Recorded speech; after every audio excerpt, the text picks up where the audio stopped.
Waxaa cajiib ah Alle subxaana wa tacaala addoommadiisa sida ugu dulqaad badan yahay. Bal ka waran aduu Ilaahay subxaana wa tacaala ku caasinaya.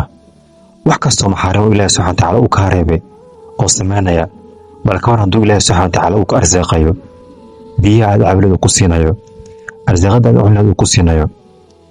Waxaa cajiib ah labada waalid ee dhaleen hooyo ama aabe waxaa laga yaabaa in haddii maanta ku caasiso oo yacni aad noqoto qof yacni nolosha dhan ka dhacay oo haddii aad ku caasiso waxaa laga yaabaa in waalidka ay ku soo buriyaan oo albaabada ay kaa xirtaan oo ay ku yidhaahdaan kan yacni waa nacay yacni wuxuu igu noqon mid saaqid ah yacni waxaa laga yaabaa in labada albaab ay kaa soo xirtaan.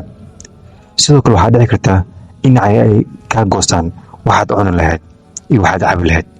laakiin Allah subxaana wa tacaala si kastoo aad ugu caasiso Ilaahay subxaana wa tacaala kaama goosanayo waxaad cuni lahayd waxaad cabi lahayd.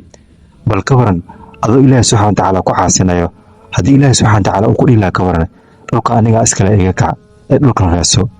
Subxaana Allah, Ilaahay subxaana wa tacaala waa ghafuur raxiim, waan mid yacni shadiidul ciqaab ah. haddii mar Qur'aan uu ku qabtana Ilaahay subxaana wa tacaala kuma sii daynayo. laakiin markaas waxaa wanaagsan in yacni dhanana weeraato kelmadda yacni ittaqillaah, Ilaahay subxaana wa tacaala ka baq. meel walba aad joogto Ilaahay subxaana wa tacaala ku arkayaa, waana caalimul ghayb. Ilaahay subxaana wa tacaala midka og wax walba qarsoon wax walba muuqda. Ilaahay subxaana wa tacaala ka cabsano. Asalaamu calaykum.